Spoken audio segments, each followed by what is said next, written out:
Kitab Amsal adalah hikmat ilahi yang praktis untuk kehidupan saudara dan saya di setiap hari. Kitab Amsal adalah sebuah kitab yang berisi tentang kata-kata bijak, nasihat-nasihat, petua-petua yang disampaikan bagi setiap orang percaya, termasuk Bapak Ibu Saudara dan saya. Kita tahu bahwa kitab ini ditulis oleh seorang raja yang cukup terkenal, yang mempunyai kebijaksanaan yang luar biasa. Bahkan dalam doanya dia tidak meminta yang lain selain hikmat dan kebijaksanaan, yakni seorang Raja Salomo. Bapak dan Ibu Saudara yang terkasih, hari ini dalam Amsal 15 ayat 1 sampai dengan ayat yang ke-33 kita akan belajar betapa pentingnya perkataan kita atau ucapan kita dan pengaruhnya terhadap hubungan kita dengan sesama, tapi juga pengaruhnya terhadap hubungan kita dengan Allah. Sekali lagi Bapak Ibu, Amsal ini mau menyatakan bagi saudara dan saya bagaimana ucapan-ucapan kita itu berpengaruh terhadap relasi kita dengan sesama kita, baik itu istri, suami, anak-anak, orang tua, saudara, bahkan terhadap sesama kita, dan juga pengaruhnya terhadap Tuhan. Bapak dan Ibu Saudara yang terkasih, ayat yang pertama yang merupakan nats pembimbing kita, jawaban yang lemah lembut meredakan kegeraman, tetapi perkataan yang pedas membangkitkan marah. Bapak dan Ibu Saudara yang terkasih, kalau bicara sampai di situ pasti kita akan ingat bahwa amarah itu dia tidak pernah mengerjakan kebaikan di hadirat Allah. Apalagi kalau kita orang Indonesia Timur,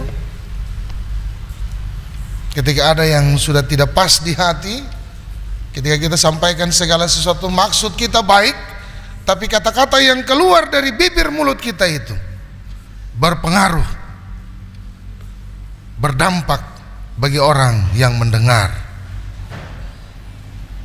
Bapak dan Ibu Saudara yang terkasih, jawaban yang lemah lembut meredakan kegeraman, tetapi perkataan yang pedas membangkitkan marah.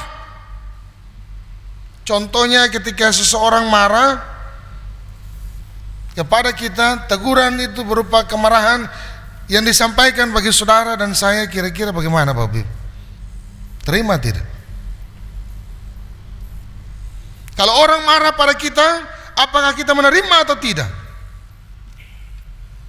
Respon jawaban kita itu menentukan apakah akan terjadi konflik ataukah meredakan masalah. Amsal mengingatkan saudara dan saya bahwa setiap perkataan yang keluar dari bibir mulut kita, ucapan yang keluar sebagai jawaban kita terhadap orang lain, menentukan ada masalah, terjadi masalah, atau justru sebaliknya meredakan masalah. Bapak dan Ibu Saudara yang terkasih di dalam Tuhan kita Yesus Kristus, maka apa yang mesti saudara dan saya lakukan terhadap hal yang demikian? Kita berlatih untuk merespon segala sesuatu yang kita dengar lewat ucapan orang lain bagi saudara dan saya dengan kasih. Kalau orang Kristen yang punya kasih, ketika orang lain marah kita, maka jawaban kita bukan balik marah. Jawaban kita adalah jawaban yang mendatangkan kedamaian. Bagaimana caranya Bapak Ibu? Kita berlatih dari hari lepas ke hari. Mungkin hari ini kita dengar firman Tuhan, dalam 1 minggu ke depan kita berlatih agar apapun yang dikatakan oleh orang lain, baik itu suami, istri, tetangga kita, rekan kerja kita, yang menyakiti hati, tapi respon kita adalah dengan kasih. Coba Ibu bayangkan kalau orang marah terus kita lagi balik marah, apa yang terjadi? Kalau bapak-bapak tuh jarang begitu ya. Nih opa ya, kita jarang baku balas jawab. Tapi kalau perempuan yang berkata-kata, apalagi mama bakal lay dong paitua sungguh mati. Orang lain di sekitar kita juga bisa dengar. Itu mendatangkan konflik atau tidak? Itu mendatangkan masalah atau tidak? Mendatangkan masalah, Bapak. Lebih baik ketong kawin orang Jawa sekali yang enggemas daripada kawin yang perempuan Ambon, perempuan Maluku yang betul satu, selesai. Suara lah cuma kode dia mulus. Iya toh? Itu yang terjadi dalam kehidupan kita orang Kristen. Tapi hari ini firman Tuhan mengingatkan saudara dan saya, ketika ada kemarahan maka respon kita adalah respon yang menentukan kedamaian Allah hadir di tengah masalah. Bisa tidak Bapak Ibu? Bapak dan Ibu saudaraku, ini hikmat ilahi yang penting yang mau disampaikan bagi saudara dan saya, bagaimana caranya kita menghadapi yang namanya kemarahan itu. Sebab apa? Alkitab mengingatkan saudara dan saya, amarah itu tidak pernah mengerjakan kebaikan di hadirat Allah. Ada orang Kristen yang bilang Yesus marah ketika orang menggunakan bait Allah sebagai tempat penyamun, sebagai tempat perjudian. Tapi Yesus menegur dengan tegas. Kita harus bedakan marah dan amarah itu berbeda dengan ketegasan dari seorang Yesus yang menguduskan rumah Bapaknya supaya umat mengerti bahwa di gereja itu bukan tempat seperti itu. Bapak dan Ibu saudaraku yang terkasih di dalam Tuhan kita Yesus Kristus, hal yang kedua yang mau disampaikan bagi saudara dan saya, pada ayat yang kedua, ayat keempat sampai 7 dan 28 dikatakan di sana bahwa lidah orang bijak mendatangkan pengetahuan. Perkataan yang sehat adalah pohon kehidupan, dan orang yang berakal budi menimbang perkataannya. Bapak dan Ibu saudaraku yang terkasih, ayat 2 dibilang lidah orang bijak mendatangkan pengetahuan. Ayat yang keempat dikatakan perkataan yang sehat adalah pohon kehidupan, dan ayat yang ke-28 dikatakan sana orang yang berakal budi menimbang perkataannya. Apa yang harus kita lakukan Bapak dan Ibu saudaraku menyikapi bagian firman Tuhan ini? Sebelum segala sesuatu keluar dari bibir mulut kita, maka tanyakan, apakah yang nanti saya ucapkan, apakah yang nanti saya katakan ini benar atau tidak? Apakah yang saya katakan ini perlu atau tidak?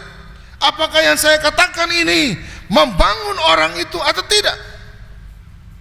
Kalau tidak, maka tanyakan pada diri kita, itu benar, perlu, membangun dia atau tidak? Kalau tidak perlu, maka tidak perlu dikatakan. Kalau tidak benar, maka tidak perlu dikatakan. Kalau itu tidak membangun orang di depan kita yang sementara berbicara dengan kita, maka tidak perlu dikatakan. Kenapa Bapak Ibu?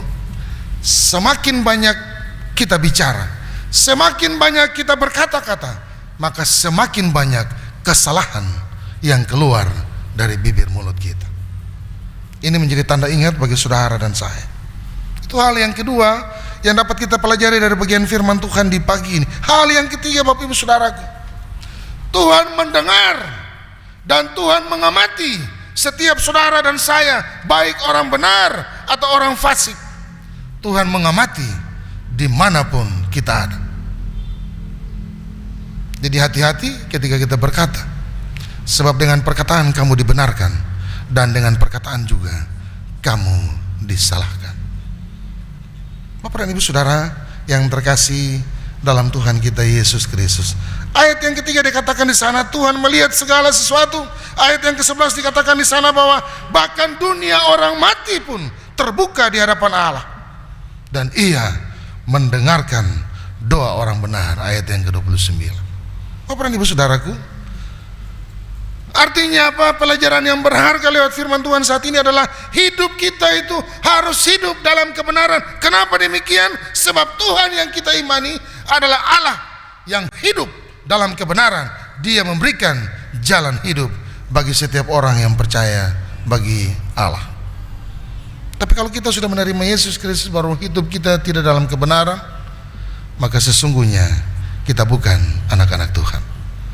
Bapak dan Ibu Saudara yang terkasih dalam Tuhan kita Yesus Kristus, hidup dalam kebenaran dan kejujuran dalam setiap perkataan kita, itu yang dikehendaki oleh bacaan firman Tuhan saat ini. Sebab apa? Allah adalah saksi bagi saudara dan saya. Setiap perkataan yang keluar dari bibir mulut kita, kita harus mempertanggungjawabkan itu pada waktu Ia datang untuk kali yang kedua. Hal yang keempat yang mau disampaikan bagi saudara dan saya saat ini, pada ayat yang ke-13 sampai dengan ke-15 dan ayat yang ke-30, di sana dikatakan, hati yang gembira membuat wajah berseri-seri, orang yang berpengertian mencari pengetahuan, dan kabar baik mendatangkan sukacita. Betul tidak Bapak? Kabar baik mendatangkan sukacita, betul tidak? Betul. Atau ada orang dengar berita yang tidak baik langsung aduh puji Tuhan? Tidak. Artinya apa? Kita menjaga hati kita, menjaga pikiran kita tetap positif. Tapi yang terjadi Bapak Ibu, kalau kita sudah berpikir orang itu dia negatif, apapun yang ia lakukan, baik itu benar, pikiran kita dia tetap negatif. 1001 kebaikan yang dibuat, satu kesalahan itu yang diingat. Iya tuh Bapak Ibu. Orang bikin baik begitu banyak itu tidak diingat. Tapi satu kesalahan yang dibuat, maka selamanya diingat. Padahal kata-kata bijak katakan, kita harus ingat itu kita punya kesalahan untuk orang lain, dan kita harus ingat kebaikan orang kepada kita. Yang harus kita lupakan itu adalah kesalahan orang lain kepada kita, dan yang harus kita lupakan itu adalah kebaikan kita terhadap orang lain. Tapi yang dilakukan oleh banyak orang Kristen adalah sebaliknya.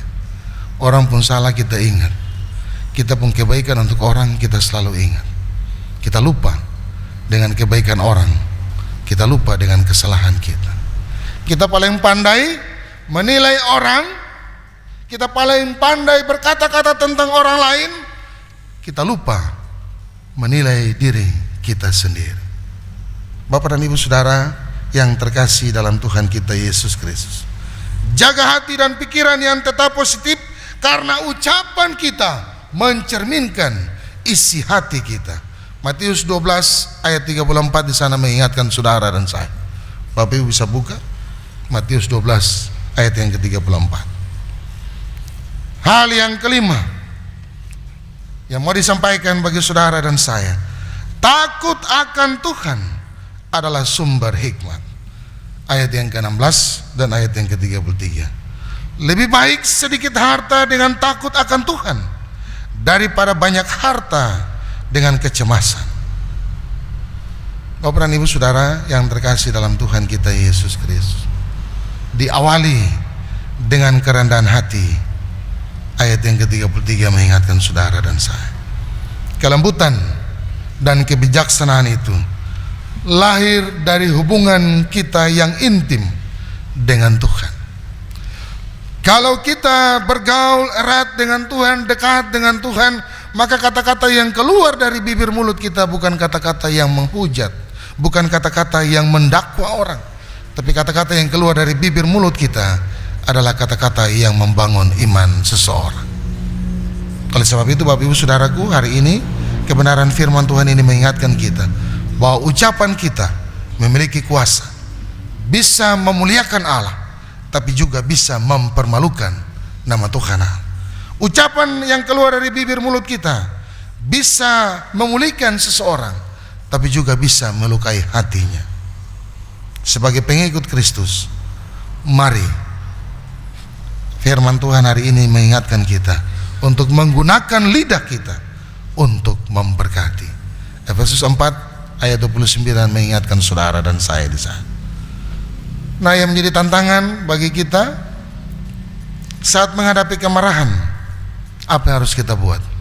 Responlah dengan lemah lembut.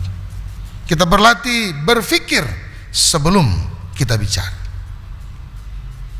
menjadikan Tuhan sebagai sumber kekuatan dan penolong kita, dengan rasa takut akan Tuhan sebagai dasar bagi setiap orang percaya. Hari ini firman Tuhan mengingatkan saudara dan saya agar setiap perkataan yang keluar dari bibir mulut kita mendatangkan sukacita bagi sesama yang mendengar. Ada amin? Tuhan Yesus memberkati kita dengan firman. Amin.